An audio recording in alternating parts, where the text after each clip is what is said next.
Joseph is doing his best Sean Bean impression. Laura Dern made the right choice in college, and new and exciting movies are on the horizon. Oh, it's time for class. Class is in session! Roll call! Bueller? I'm gonna be late for class. Bueller? Am I hallucinating here? Just what in the hell do you think you're doing? I'm late for class. You're mine now. You belong to me. Did you study for the test? No more complaining. No more Mr. Kimball to go to the bathroom. Nothing. There is no bathroom. Hello, classmates, and welcome to another episode of Middle Class Film Class. I'm your host for today, Pete. And I'm Tyler. And there's no Joseph over there. We have Larry David in this place. Yeah. Which, I mean, he's pretty much Sacramento's Larry David. It's been said many times. It's a cliche for a reason. Tyler, where is Joseph?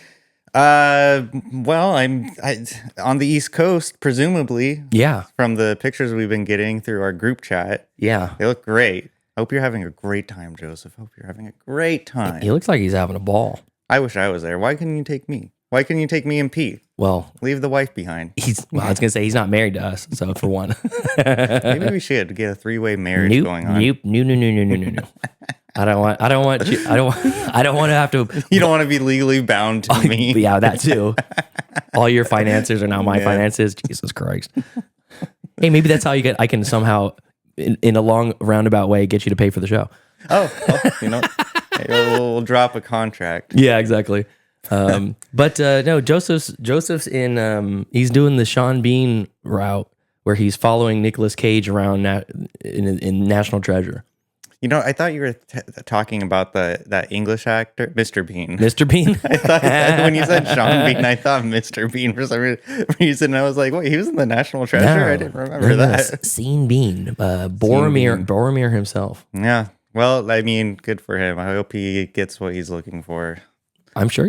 I mean, he got a great picture of that staircase. Oh, from the Exorcist. Yeah, that was awesome. I know Jack was trying to. He's like, "Is this something? Should I know this?" It's like, yes, Jack. Yes, you should. You should know this, Jack. It's very iconic. Yeah, Jack's a youngster though. Jack's like, yeah, he's only like 28. Yeah, something like that. Yeah, if that. If that. But yeah, so anyways, thank you to everyone in the YouTube live and otherwise, yes, and to the OG classmates in podcast land. We appreciate everybody coming and listening to our little show. Yeah. Yes. So Tyler, do you have anything you wanted to talk about, or you want to go straight to Gavin chatter? I'm defaulting to you. This is unprecedented. I don't know what to say. Like I don't know. Was there something I was supposed to talk about? No, you're always for a long time you were just angry we'd rush through pre-gab. Oh well, yeah, but with Joseph not here, What's the deal with bagels? What is the deal with bagels, by the way? They're bread and they're round. When you go and buy a bagel from a coffee shop, they're always like more than $5. $5 for a bagel. And then the common argument is, well, why don't you go to a grocery store? Yeah, but you're buying like 12 bagels, which, okay, yeah, that but when you're on the go, I'm not paying $5 for a bagel, and I'm also not going to take the time of day if I'm late to work to toast a bagel, put the cream cheese on there, and run out. Tyler, then the argument is, okay, well, then you got to wake up early to make the bagel. Well, I have a problem with time. So you've already answered your own question. Why does it cost $5? Because of all of those things that you don't want to do. The price of the price. Bitten by my own tail. Yeah, by your tail. What are you, a stingray? Yeah. That's however that goes. The more convenient something gets, the more expensive it gets. Yeah. That's why you can buy a gallon of paint for $20, and you can buy a rattle can of paint for like $9. Right. And you could fill up like probably 50 cans of rattle can paint with a gallon of paint. I think the perfect example is parking garages. Every time I go to a concert, or if I'm going downtown, I'm not looking for a parking spot. I'm not that cheap. If I'm going downtown or to a concert, I'm not going to stress myself out trying to find a parking spot. And then I do find a parking spot and it's like 5 miles away from the venue. No, I'm gonna bite the bullet, pay $25 to get a convenient parking spot, and there we go. That's part of the expense. Do you think we should have state subsidized parking garages?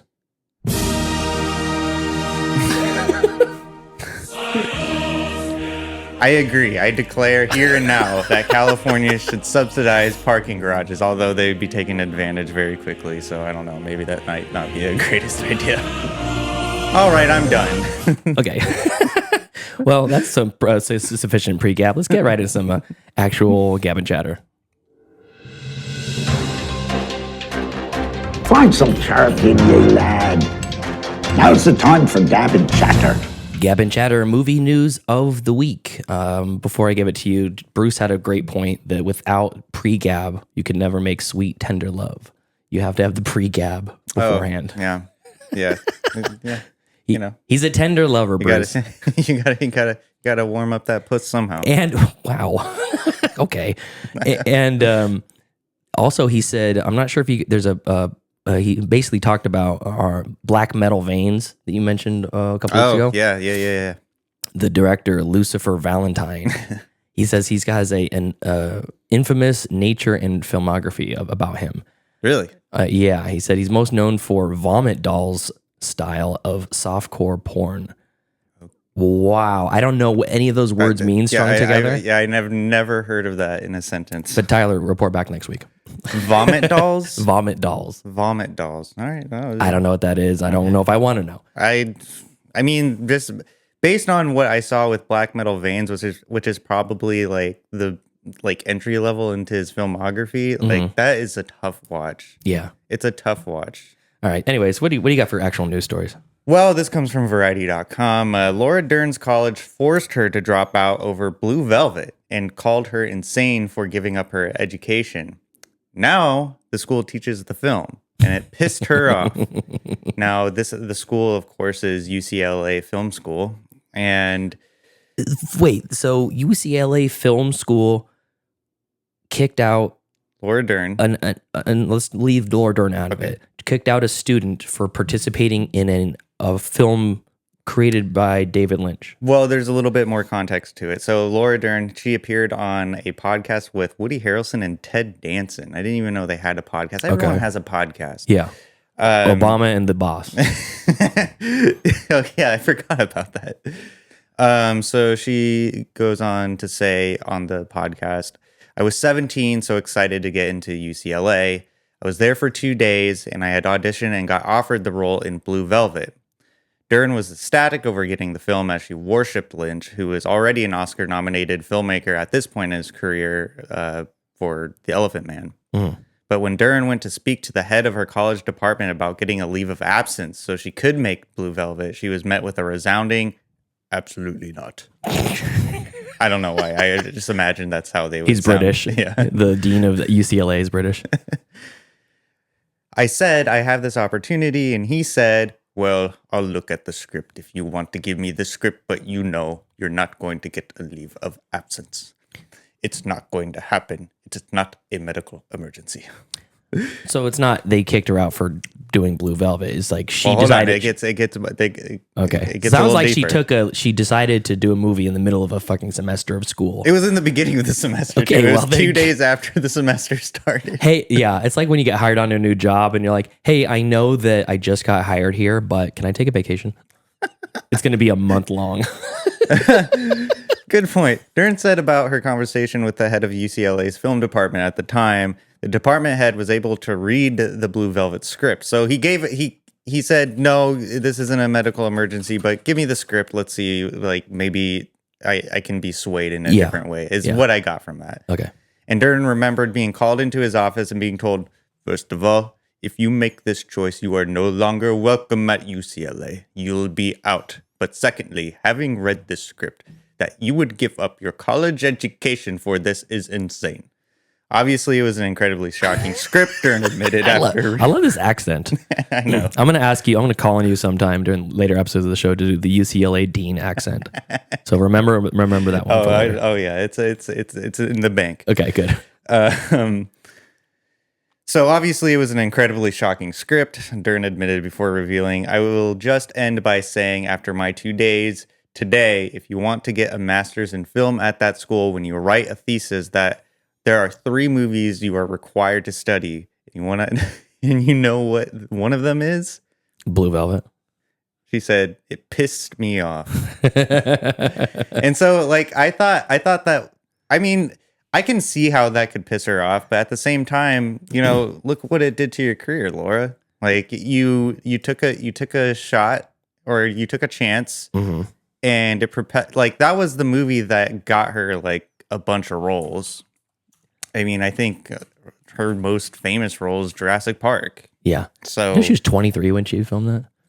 She looked like a straight up, like a grown ass woman. Yeah. You know, it's weird too. Like, a lot of these young people who are like in their early to mid 20s in like the 80s and 90s, they look so much older. I don't know why that is. Maybe it was the lead in the gas.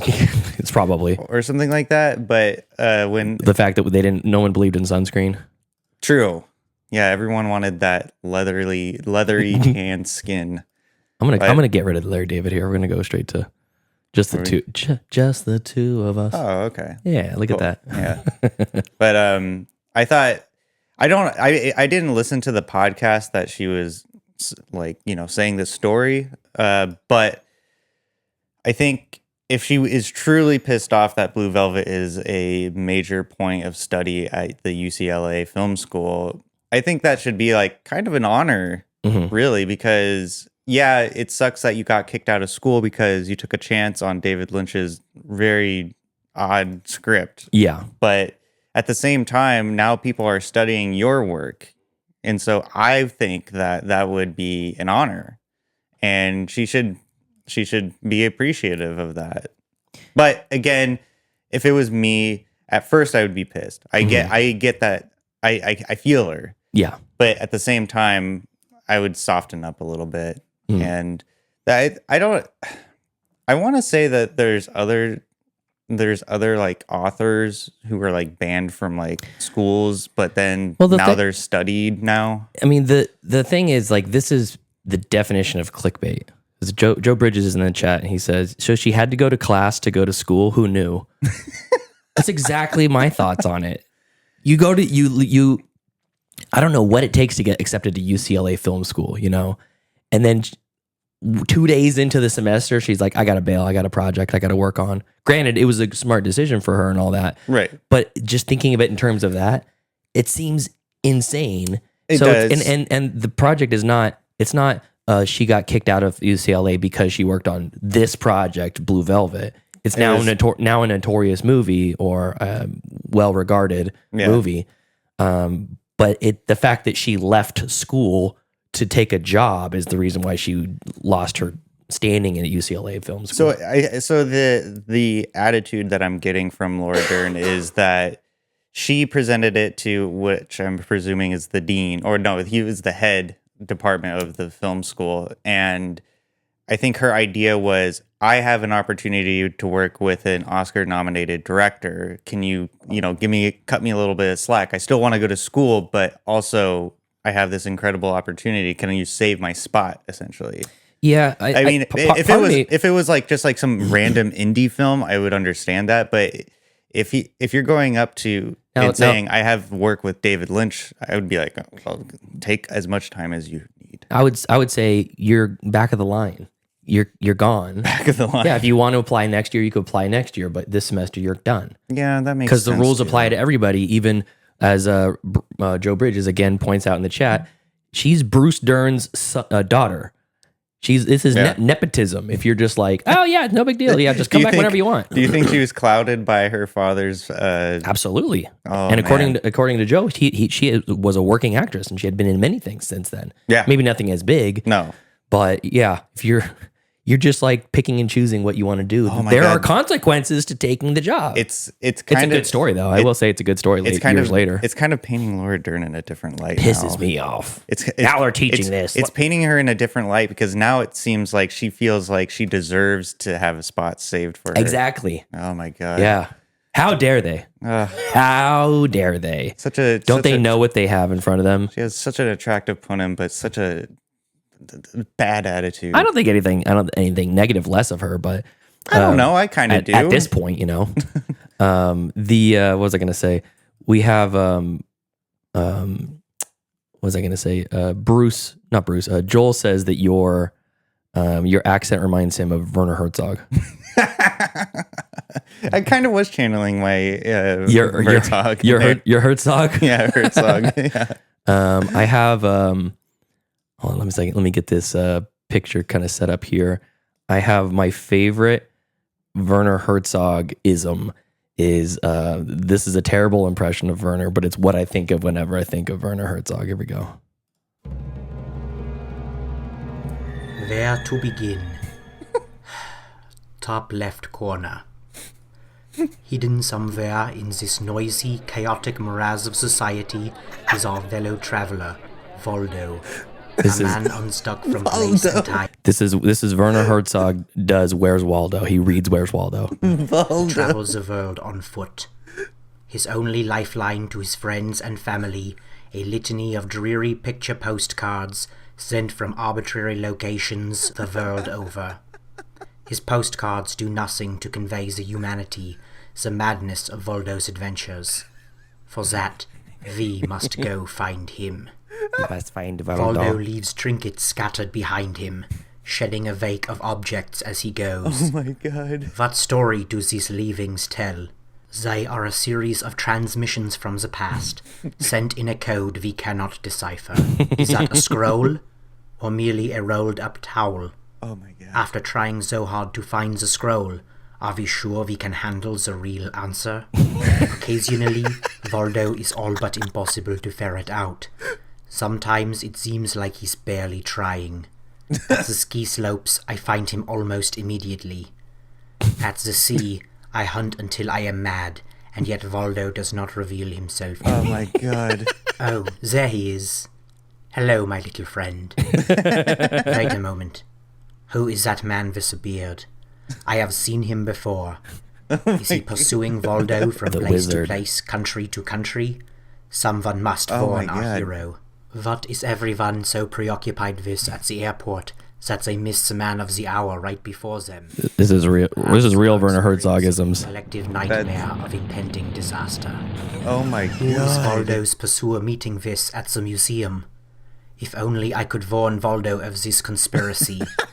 His naivete will be his undoing, as it will be for each of us in turn. Jesus. Why all this travel? We search for Waldo, but what is Waldo searching for? Oh my god. Perhaps he is not searching at all, but running from something. Does this man even want to be found? Or, in searching for Waldo, did we really find ourselves? No, probably not. Oh my. This has been Where's Waldo. I'm Werner Herzog. Good night, Saubermaus. Oh Jesus Christ, that was funny. That's what I think of whenever I think of Werner Herzog impressions. Where is Waldo? Yeah, that's great stuff, man. Yeah. Great stuff. Anyways, Laura Dern. Yeah. Speaking of Werner, Laura Dern. Anything else on that topic? No.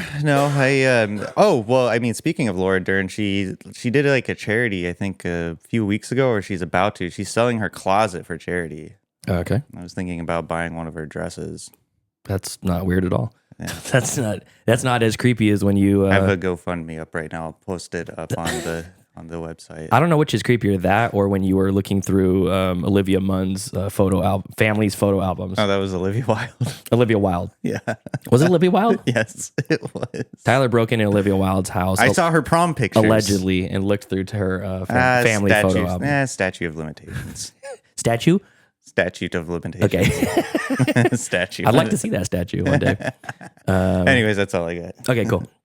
Okay, so for my news stories, I have a couple of things. Let me get rid of that guy here. I have a few movies that I'm kind of excited about that are coming up, and I just kind of wanted to spotlight them for a moment. Let me pull up my notes here. Where are they? There we go. Here we are. Okay, so the first one is a upcoming Brendan Fraser movie, the Brendan Fraser Renaissance continues. And he's set to play Dwight D. Eisenhower in a D-Day movie called Pressure, which is about basically, as you can imagine, the landing of Normandy on D-Day.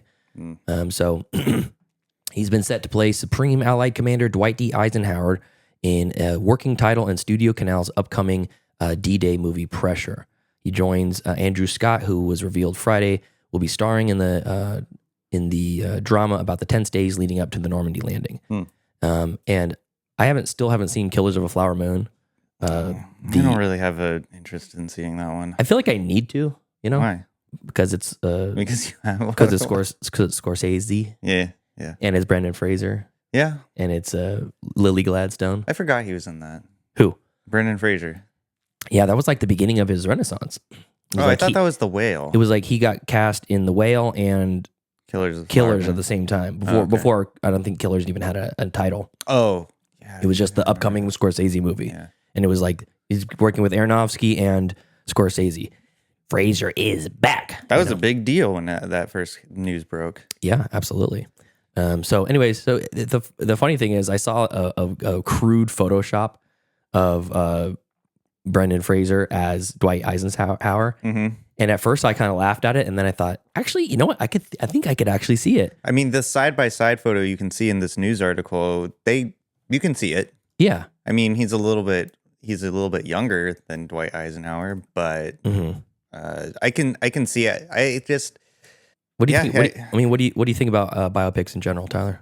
I mean, I don't know really. Would you call Lords of Dogtown a biopic of I don't know what that is. Lords of Dogtown, the skate movie with Heath Ledger? I mean, I'm aware of that, but you never seen it? No. Oh, okay. You know what? Heath Ledger skating movie. I think I might have seen that a long time ago, but that was my childhood.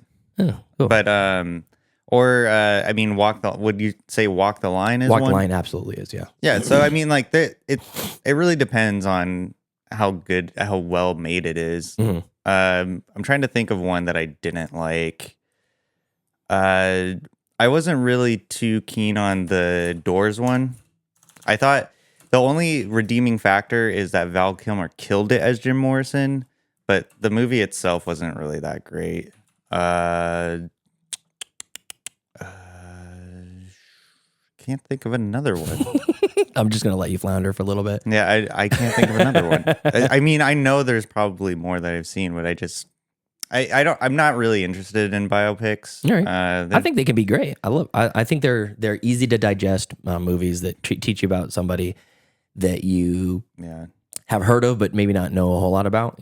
Yeah. So I think that presidential history is one of the more fascinating things. I think that what made a person become president, who they were beforehand, who they became afterwards, and the stuff they did during it. Yeah. And I know Eisenhower, I don't know if this D-Day, was he the president during I thought he was it? just like a general. Yeah, I was going to say, I think he was a general during D-Day, and then he became the president afterwards. Yeah. So I don't know a ton about presidential history, but everything I hear about it is really fascinating to me. So, well, I'm excited. I mean, yeah, I think it's cool. Brendan Fraser is a fine actor. Yeah, Hopefully he can really hit it out of the park though with this one. I feel like he's kind of stagnant. Like I have the clips that I've seen from The Whale. It's you haven't seen it yet still? No, I've only seen clips of it, but from what I have seen, it's just kind of like average. You cannot judge a movie based off of clips that you've seen, unless it's a clip from Cats. Cats is terrible. Yeah. So next up, a movie that I think a lot of people love. I really love. The one of my more favorite Keanu Reeves movies, Constantine. Oh, there was rumors 2 years ago in 2022 that he was going to come back for Constantine, and they kind of died off mainly because there was a huge change in all of the brass in the WB. Yeah, and apparently it's back. Constantine is back on the table. And Keanu Reeves is back in the captain's chair. I just hope he's not going to do some sort of John Wick bit with Constantine. Why would he? Because that's kind of what he's been doing for the past half decade. I mean, in John Wick movies, but has he done a John Wick shtick outside of John Wick? I would imagine. Has he? Okay. I think I'm off base here. Yeah, why would he bring that movie franchise into a different franchise? No, I'm not talking about the literal franchise going into Constantine, but the shoot 'em up and just overall action. Because with the first Constantine, it was really interesting with the biblical references. It wasn't all action. There's a lot of that's the point. exposition. That's the point of that movie. It's mainly he's a He's like a theological crusader. Yeah. You know, he understands that heaven and hell exists, but doesn't believe in God or something like that. Yeah. Doesn't believe him in like the I don't believe in you, like I don't support you. And sort also of thing. and also the movie Constantine has the best representation of Lucifer. Oh yeah, Peter Stormare. Yeah. Oh my God, that scene where he like blows in through the room. Mm-hmm. Ah man, so good. And you know, like when he's coming down from the ceiling and like the tar is coming from his feet, that was Stromare's idea. Oh really? Yeah, that was his idea. Interesting.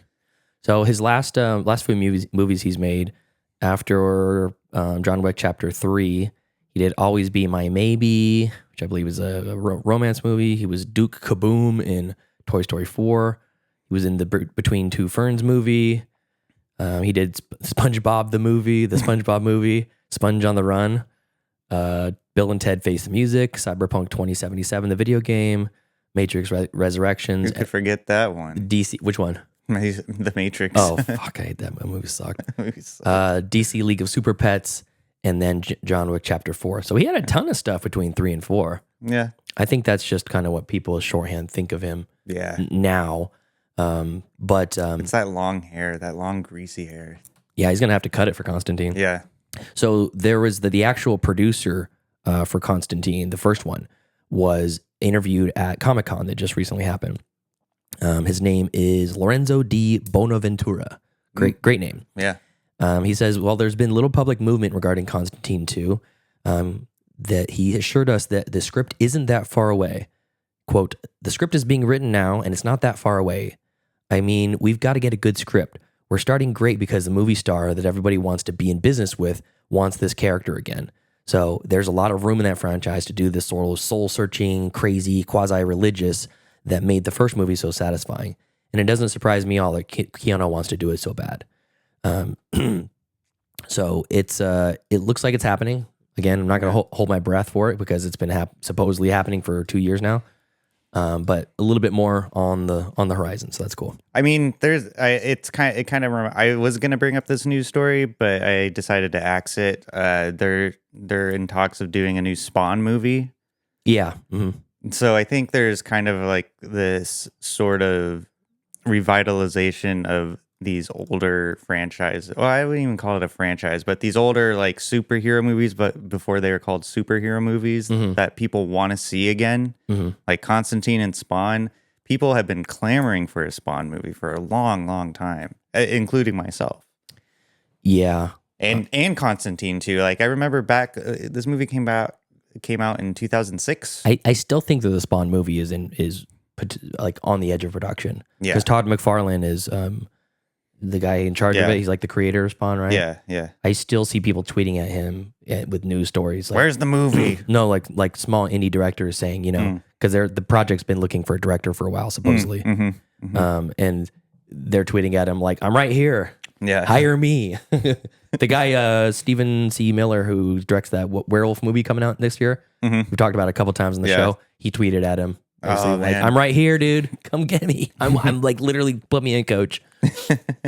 So anyways, okay, so that's Constantine. Next up movie that I'm excited about is a movie called Friendship. And this is starring two people that I didn't know I wanted in a movie together, which is Tim Robinson and Paul Rudd. And if you're seeing the screenshot that's on the screen right now, once you see it instant chemistry. Yeah. Instant chemistry. The problem is I don't think that this is actually a movie about friendship. I looked at here's the synopsis from IMDb. It's listed as a comedy from writer-director Andrew DeYoung, and it says, when new neighbor Brian threatens his quiet life, Craig Waterman struggles to protect his family's security. Okay, so this is kind of like a Cable Guy sort of situation. I was going to say, I think this is probably like your next door neighbor who's super weird and creepy, and he's imposing himself into your family, and you're trying your best to keep your family safe and also distance yourself without being like rude, upsetting this guy who might be unstable. And it's impossible that Tim Robinson is the stable one in this relationship. I don't know. It could go. I mean, just based on the picture alone, it definitely seems like Paul Rudd is going to be the family man. I mean, we'll see. But Tim Robinson is a freaking weirdo, but Paul Rudd with a mustache, as we saw in Mute, can be very intimidating. Yes. So it's a crapshoot. yeah, I don't know. We'll see. But yeah, so I'll give you just a little bit about the director. Andrew DeYoung is his name. He's done a lot of TV, high fidelity TV show, Dave, the TV show starring Lil Dicky. Directed The Babysitters Club, a couple episodes of that. TV series Shrill, 6 episodes of that. Pen 15, I Love You for That. A lot of series. And then Would It Kill You to Laugh, a TV special, an hour-long special, which is, I don't know exactly what this is about, but it's from a couple years ago. It's like the only thing that does not TV, like a serialized thing in his entire So he's filmography. sticking his toe into the film world. Yeah, I guess so. So Right. we'll see. He's a writer, he's a director, but he's got 32 directing credits and 9 writing credits. Did it say a release date? No, It's just in works. This is this still that you're seeing on screen is not. It's not. This is the first still that's been released from this, so we don't know anything really about it. But yeah, just seeing Tim Robinson and Paul Rudd together is made my day. Yeah, yeah, same. So that's all that we have, and I guess now it's time for Streamy Picks.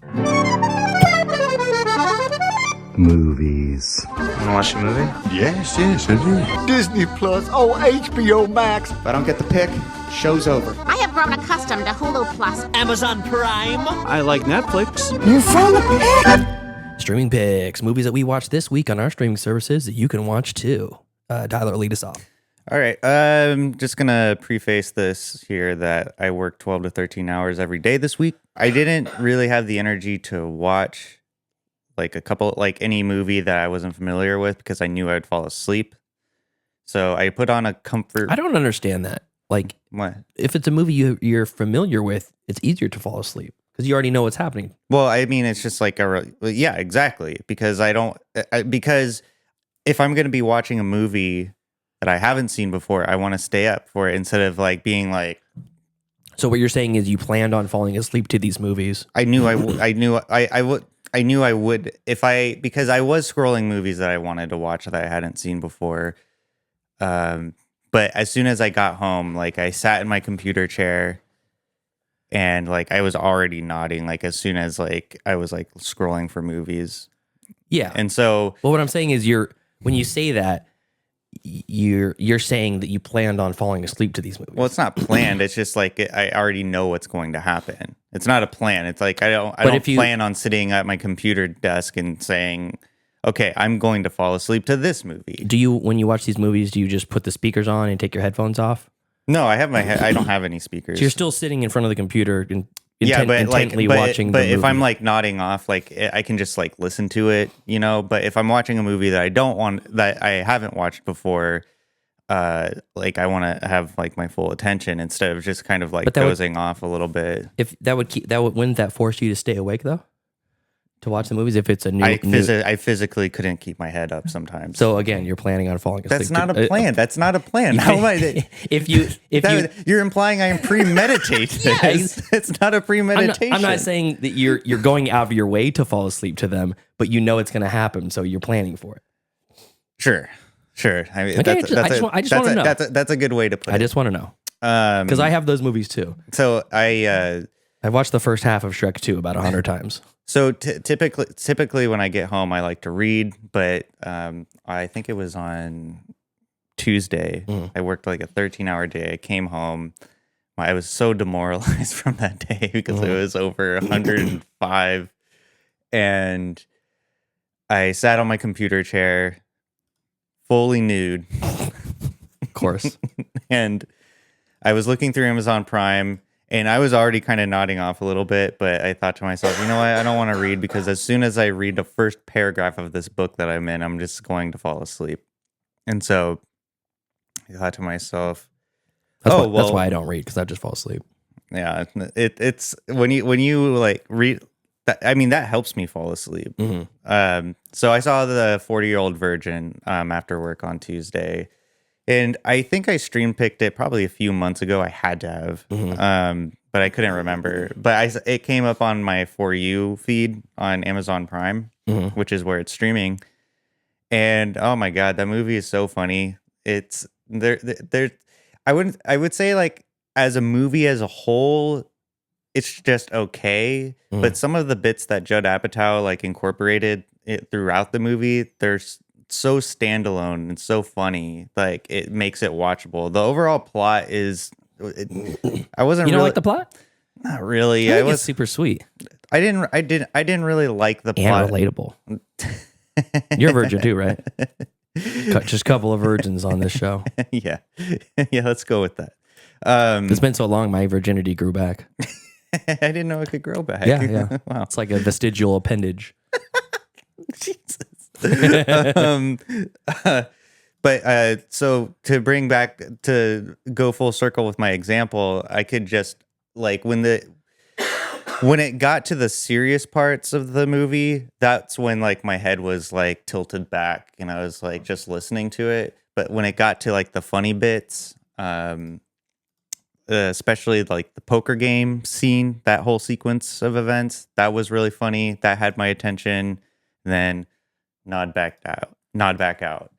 Go back into where I can't remember the Brooklyn guy and the black guy. They're arguing over a sale. That's Kevin Hart. That's not. No, well, yeah, Kevin Hart is in that. But who's that other guy? I'm not gonna even look it up right now. But you're talking about the scene where he's the. I was gonna well, that one too. What scene? It's the one where the Brooklyn guy, he's like, this is a Brooklyn accent. This is not Indian. Oh, yeah. Where he was stealing the sale from the other guy. Mm-hmm. He was like, I was just going into the back to get her the brochure. Mm-hmm. That was really funny. Who's it? Judd Apatow's wife. What's her name again? Elizabeth Banks. Elizabeth Banks. Is that Judd Apatow's wife? No. I don't know who he's married to. In real life? Yes, in real life. Jane Lynch, the lesbian? Okay. Anyways, where she's in her PT Cruiser and she's super drunk, like running into the cars. Oh, that's Amy something Man. Leslie Mann. Leslie Mann. Yeah, that's Judd Apatow's wife in real life? Yeah, I didn't know that. Yeah.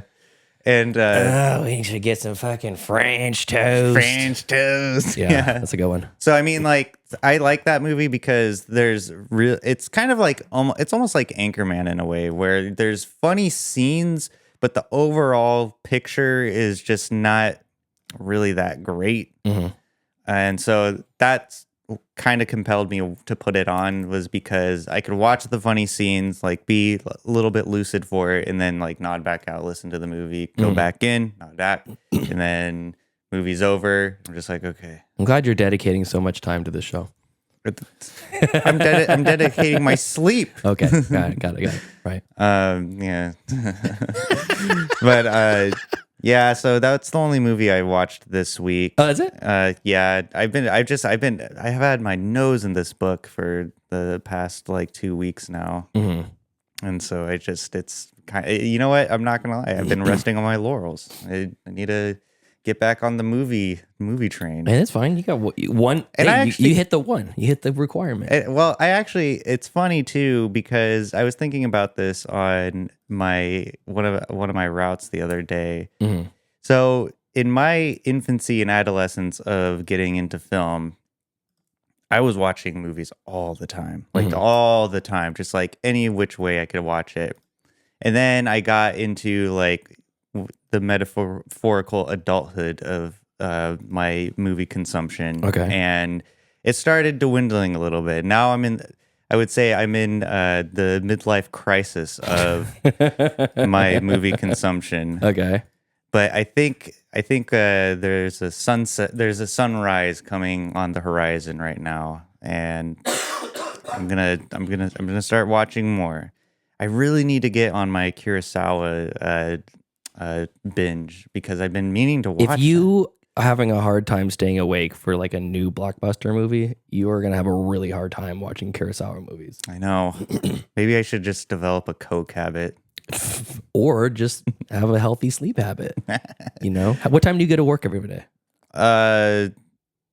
So Mondays I get to work by 9:30, and then Tuesday through Friday I get to work at 11:15. So what do you do in the morning?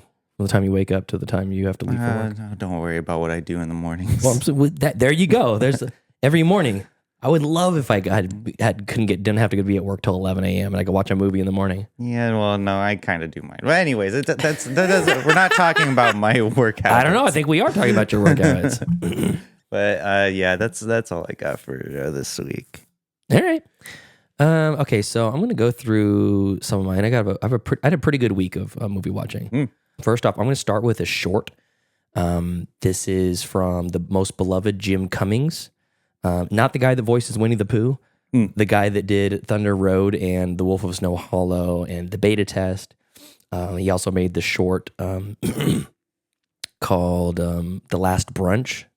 Oh yeah, I remember that one. Yeah, he wasn't. That one was funny. He wasn't in it, but he directed it. Yeah, I think he wrote and directed it or something. Maybe him and PJ Combs or something like that. Mm-hmm. One of his collaborators. But Jim Cummings is a very interesting indie filmmaker. And he's become this like champion for like, just get out there and make the movie. Right. Just go make the movie. Stop making excuses. Warts and all. Go make the movie. Yeah. Even if it sucks, just make the movie, because then that'll lead you to make the next movie. Yeah. And his last movie, The Last Brunch, it featured some pornography viewing during brunch. Yeah. And it was, the nuances of the character was so funny, and you're like, what is this? It's an outrageous short. So this is even more outrageous. Oh no. In a darker way. Okay. So this is the darkest of humor. It's 11 minutes long. You can find it on YouTube. You just type in "is now a good." Okay. Is now a good time is the name of the short. And I saw this being kind of promoted on Twitter for a long time before it was actually released by Cummings. And the font for the poster is clearly like Marvel based. It looks like the MCU font. It's like red block, big block with 3D, imaging, like a gold, leaf around it. Mm-hmm. And everyone is kind of thinking, are you selling out? Are you going to Marvel Disney? Are you going to go work for Marvel Disney or something? Are you selling out? Yeah, because I mean, he's an indie guy, and we're thinking, I mean, if you are, good for you. You can make a bunch of money or whatever. But I hope you're still making the interesting, weird shit that you're making. Yeah. And Is Now a Good Time is it's only 11 minutes, so I'm not going to talk a ton about it. But he's basically, you ever hear those stories where they're like, little Jonathan from Temecula was stricken with Lou Gehrig's disease, and he only had a month left to live, and Marvel let him see the new Spider-Man movie 6 months before it actually came out. Yeah. And they just bring the laptop to him, and they go watch the movie before he passes. Yeah. It's like great PR, and it's this interesting kind of concept or whatever. And however you feel about that, it's a kind of a complex idea that they do, right? Right. It's a little bit weird when you really dig into it, but it's also kind of heartwarming. Yeah. So this explores the guy that brings the laptop to the house. Jim Cummings plays that guy. Yes. And I will leave it at that. I love it. It is a scathing takedown of corporate life, and it's a very like cynical criticism, but it punches up. Yeah. Where if you're making fun of somebody and you're punching down, it doesn't really hold a whole lot of weight. Mm-hmm. Marvel Disney is about as high as you can punch up. And if there's any guesses or thoughts that he might be working for Disney at some point or Marvel at some point, never again. It will never happen after this. Yeah. Never. I mean, you recommended me The Last Brunch, so I liked it. I loved it. Okay. I got to check this out. We'll watch it after this. Yeah, awesome. Because we'll watch it on the break. It's so funny. Oh my God, it's so funny. So anyway, so that's just look it up on YouTube. We'll have a link in the show notes or the description on YouTube. Okay, next one up. This is on my quest to watch all of the Coen Brothers movies. I watched Intolerable Cruelty from 2003. This is starring George Clooney and Catherine Zeta-Jones. It's streaming on Starz, but it's like a $4 rental or a $3 rental anywhere. So I rented this, and there was the plot of this is that George Clooney is a high dollar lawyer who specializes in divorce law, and he has this prenup that he has designed. He wrote up that is ironclad. It is impossible to break. If you have his prenup, you cannot get out of it. Like your spouse will get nothing during the divorce. Dang. So, and Catherine Zeta-Jones is divorcing her husband after he's caught cheating and caught on camera cheating, and George Clooney is representing her husband, her soon-to-be ex-husband, and she is very calculating. She's doing this on purpose. It is all planned to get this money, marry this guy, and get this money. And you're thinking, how can he get her nothing and keep all this guy's money for him? And the way that it plays out is pretty fantastic. There's a great courtroom scene that is one of the funniest scenes I've seen in years, where they bring in this Baron. I'm not even going to ruin it. It's worth seeking out and watching, because there were scenes in this that were some of the funniest scenes I've seen in a long time. After that courtroom scene with the Baron, I thought that this might be the funniest movie of the 2000s that no one's ever seen. And I'm sure people have seen it, but it just doesn't get talked about very much. Yeah. I mean, it's Coen brothers. It's not like it's an unknown director. Yeah. But it just doesn't keep up that pace for the whole movie. There's a lot of lulls and a lot of just kind of exposition that took too long to get to the point. But it's similar to, and it's very similar to the Hudsucker Proxy, which I talked about last week or the week before. Yeah. Where there's a handful of amazing scenes and some engaging characters, and a lot of people have really fun quirks, as you might expect from a Coen Brothers movie, but it's very uneven. So that's like a 3.5 star movie for me. It's still really, really good. Bruce says, Tyler, tell me a style of movie you want to watch, and I'll get you a good first watch. Style? Good, like genre, style, whatever. Noir. Okay. Kid Detective. Already, I trumped Bruce. Don't give your hopes up, Bruce. He's going to let you down. He's not going to do it. He's promised. I can't even count how many times you've promised me you're going to watch a movie that I recommend, and then you don't. And then I cry myself to sleep every night. Every night. You're weeping? Yeah, my pillow is soaked with the tears of your empty promises. So anyways, that's Intolerable, Cruelty. Very, very, very fun watch and comedic watch. Okay. The next one up from 2020, a COVID movie called Host, H-O-S-T, Host. And this is it's set from the perspective of a Zoom conference call. The entire thing you see is the interface of a Zoom conference call. That's the whole movie? It's the whole movie.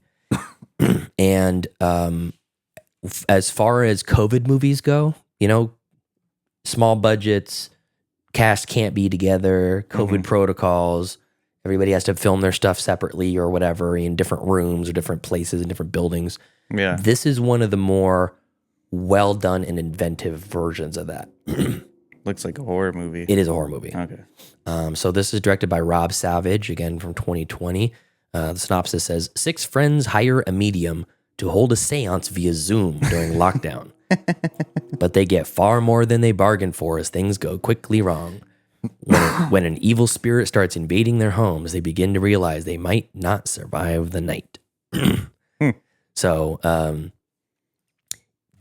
when this movie, and the other thing too, this is really interesting about this movie, it's like 50 minutes long, like 48 minutes long or something like that. Oh. It's super short.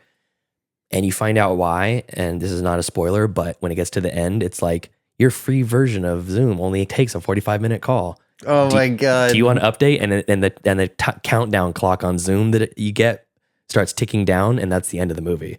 Oh, that's clever. It's super. So this movie is full of stuff like that. It's like really clever because like, you know how Snapchat has filters built in for faces and things? Yeah. And it like recognizes your face, and then it'll put like a snake or like skin, dog ears or dog something. ear, yeah, dog ears, or like snake skin with the tongue comes out every time you open your mouth. Yeah. So have you ever seen those videos where someone's doing a selfie of themselves like that? Oh, in the background. In the background, you see like a face. Yeah, It uses that as a device in the movie. There's when someone says something or a noise happens, it like highlights that screen, and that becomes like the focus screen on the Zoom call. It uses that as a device. So all these like real technology things that you and I are now aware of because we were on Zoom calls, potentially on and off for years. And I do Zoom and Teams meetings and shit like that all the time at work. And then through, this podcast when I'm going on guest host on a show or have other people guest on this show. Yeah. So Zoom is very familiar to me and to a lot of people. And this was a really, really inventive use of that. Yeah. There's some legitimate scares. There's some jump scares that are not too cheesy. There's an actual dreadful force that was intimidating and effective. It kind of reminded me of like the same vibe that I got from Paranormal Activity. Okay. Where you're like, I can see this in my house and freaking out from this thing's happening in my house because it's just set in these like 6 people's friends' apartments. Right. One guy has a house and the other ones are apartments, and it's also British. British. Yeah, it's from I think they're in London, but it's really good. It's much better than I was expecting. We started it up, and Brianna and I didn't know anything about it, and I'm like, is this going to be good? I don't know. This looks kind of cheesy. I don't know if this is good. Based on the premise and when it came out, I could totally see like how someone could be disinterested in a movie like this, but I'm glad it worked. Yeah, and this one is streaming. Let me see where it's streaming here. I'll get you guys the scoop. Shudder, Hoopla, and AMC Plus. Yeah, this is it's a really good Shudder movie. So it's not a movie that like when we first started watching it, I'm like, I don't know. This is kind of janky. Apprehensive. Yeah, it just didn't. I don't know. It just didn't seem. It didn't seem like what I was hoping for, and it got really good really fast. So that's Host from 2020. I would recommend that one. Next up, we have a movie that I've been waiting to see for a while. It's I don't know if it's actually A24, if it just feels like it's A24.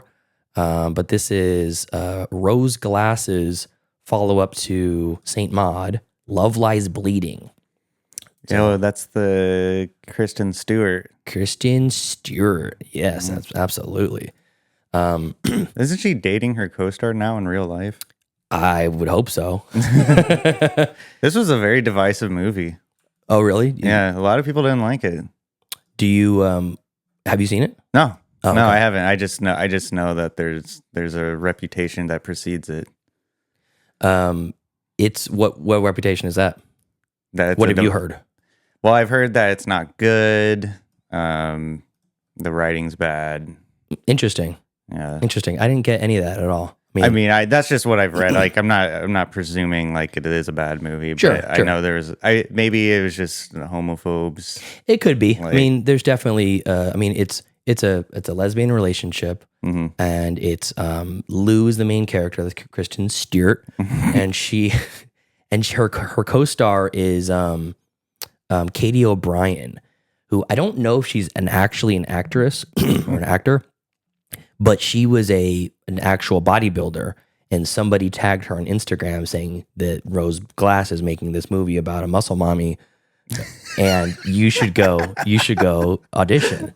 Oh, God. And a muscle mom. And this Katie O'Brien is stunning in this. Yeah. Like visually, charismatically, her performance is freaking phenomenal. Good.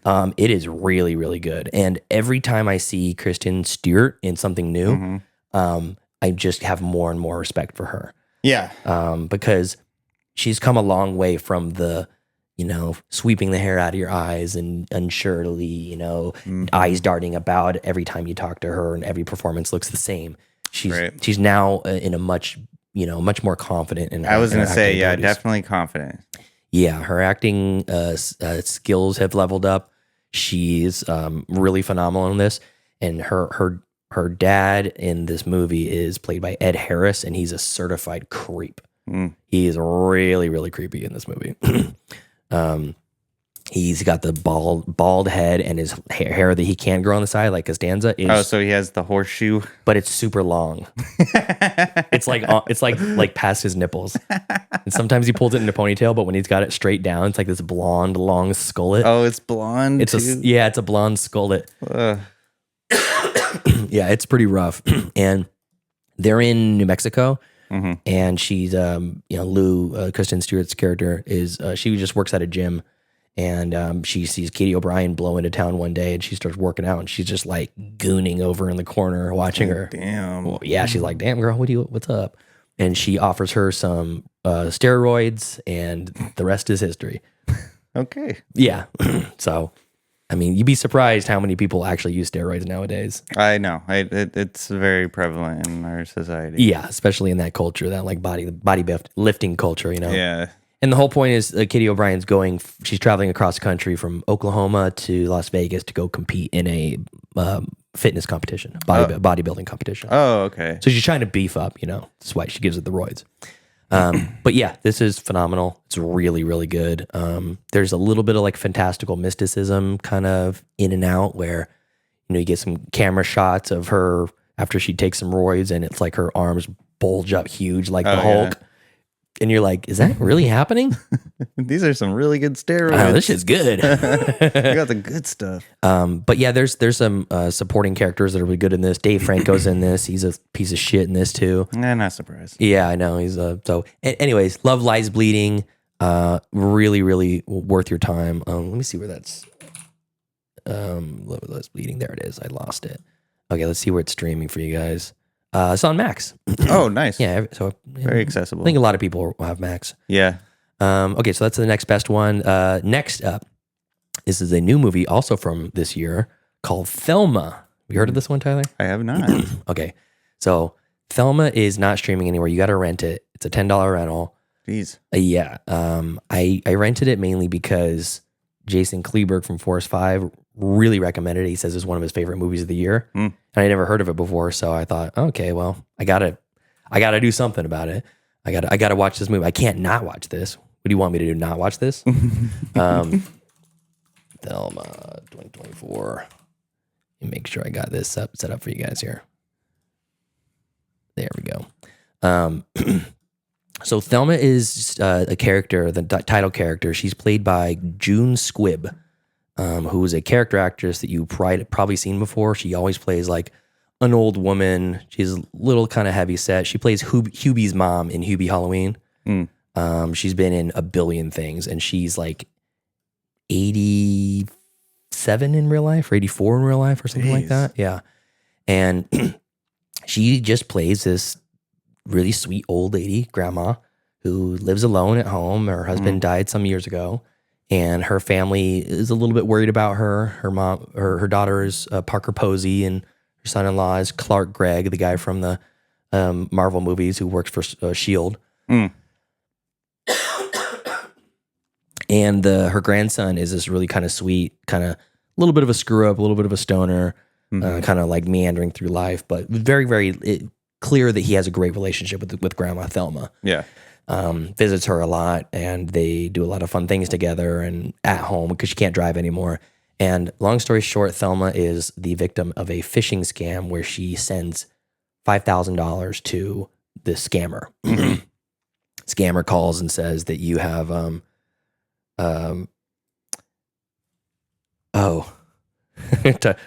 Bruce says, Pete, how awesome was Lou's stalker in Love Lies Bleeding?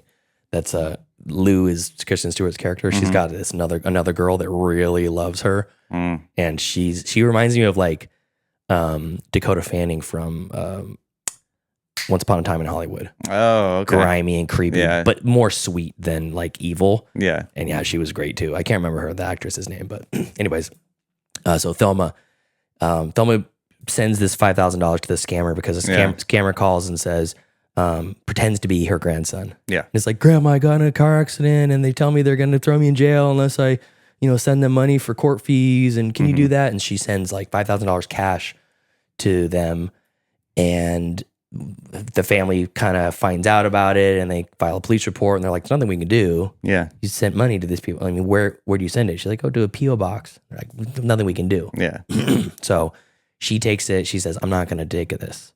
I'm gonna get justice. I'm gonna take justice in my own hands. She does, and so she decides to go find this PO box, which happens to be crosstown in Van Nuys, and she doesn't have means to get there, so she walks to the rest home where one of her friends is, another old man. Does she get on a rascal? She steals his scooter. And that whole sequence is fantastic. And she basically decides to go to this P.O. box to confront the person who scammed her. Mm-hmm. And you're like, when you get there and you're in your head, you're thinking as the audience, you're like, okay, Thelma, you're going to get to this P.O. box and then what? Wait for days until this guy shows up. And then what? Yeah. You're an old lady who can barely, get can't yourself even around. walk. She can walk. She can't walk. She can't drive though. Oh yeah. And half of the fun of the movie is, you're really invested in it because you're like, I have a grandma like that, or I know a grandma like that. Mm-hmm. I can't imagine her going on this mission. And I would feel very afraid for her and frightened for her when she gets to the end of her mission. If she's successful, then what? It's all the stakes are high. I mean, the stakes are low. It's not like the world's ending or someone's dying or whatever, but you're like, she could get hurt. She could be taken advantage of in a different way or injured. In a different way. Yeah, like maybe they punch her, maybe they beat her up, maybe they push her down or something, and she breaks a hip. Yeah. So now she's out $5,000 and has a broken hip. Now she can't live at home anymore. Now she's be put in a rest home, and it's like all these simple things. So the beauty of this movie is that it's treated like an action movie. Okay. So at one point they have to go to a friend's house. They're gonna go. She knows one of her friends still lives at home, and refuses to go to a rest home, and she's 90 something. Mm-hmm. And she knows that she has a gun. And she's like, we need to go get... She's going to pack steel. Yeah, we need to go get, Carol's gun. So they go visit Carol's house, and it's played like a caper, like a Mission Impossible style caper. Okay. But all she has to do is go upstairs, stand on the bed, and go to the shoebox on top of the armoire. Yeah. But it's like her rolling across the bed is like... And she stands up there and drops the gun, and... That's a whole thing, and it's like it's really sweet because watching actors in their twilight years is a different type of special, Yeah. And June Squibb's been around forever. She also the movie is also starring Richard Roundtree, who played the original Shaft. Oh, wow. And he's been around forever. And this was his final movie before he passed away from cancer. But yeah, great career he had. And this is just a really, really fantastic final movie. Very different than the stuff he was doing, back then. But he's been in like so many things. Mm-hmm. And the movie's chock full of great elderly actors doing really, really great work. So do you know the scene in I Think You Should Leave where they do it's like a focus group, and there's that creepy guy. He's like foreign. He's also got a skullet. Yeah. He's saying all that weird stuff. He's in this movie. Oh, he is? Yeah, Nice. he's one of the rest home people. They meet in the rest home. But yeah, Fred Henchinger is the grandson. And he looks really familiar, but I can't tell you anything he's been in. But he's in the new Gladiator movie. And he's phenomenal in this. His whole family, him and his mom and dad, freaking out about how grandma's missing, and he's the one that lost her because he drove her to the nursing home, and then she took off on the fucking scooter. Yeah. So he's freaking out that he's a fuck up and he does everything wrong, and he lost grandma, and his mom and dad, their whole relationship is great. This sounds like a really fun movie. It's really, really good. So this is like 4.5 star movie, maybe even a 5-star movie. Really, really good. All right, Bruce has your marching orders. The two noirs, both from the Coen brothers. Blood Simple and The Man That Wasn't There. I think you'd like The Man That Wasn't There more if I had to choose. The Man That Wasn't There. Yeah, it's black and white. It's Billy Bob Thornton. Sounds familiar. Yeah, really, really good. Really, really good. Okay, so anyways, I'm moving on to my final streaming pick.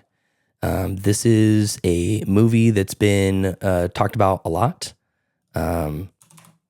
It's been almost universal praise. It is a Luca Guadagnino's follow-up to Bones and All. This is Challengers. It's a tennis movie that is really more about the relationship between two friends and their would-be female compatriot who also is a tennis pro, or at some point during the movie, a tennis pro. And they are essentially in this weird love triangle with her. Do you know anything about this one, Tyler? I can't. I mean, the name sounds familiar, but I Yeah, it does look familiar. I haven't that I know of it, but Okay. I don't know anything about it. I do recognize the poster and title. Yeah, and it's a great poster, by the way. So I'm actually gonna update this one real quick. So Luca Guadagnino, I don't know, like I was always kind of opposed to this movie, like adverse to this in a way. I don't know why, but I was kind of thinking, this is not for me. Call Me by Your Name, loved it. The new Suspiria, loved that. Yes. What was the other one he did? I can't remember now. But Bones and All is another one. I haven't watched it yet. I'm trying to get Brianna to watch it with me, but it's about cannibalism, and that's one of her biggest. Oh, Raw? No, Raw is Julia Ducournau. Oh. But anyways, everything I've seen from Luca has been great. I don't know why I doubted this. This is a phenomenal movie. Mm-hmm. American Fiction and Challengers are the two movies I can recall of recent memory that the script really jumped out at me, that this is a phenomenal script. And again, we've talked about this on the show, but it's written by Justin Kuritzkis, the guy, the potion seller guy, wife of Celine Song, who did Past Lives, or husband of Celine Song, who did Past Lives. And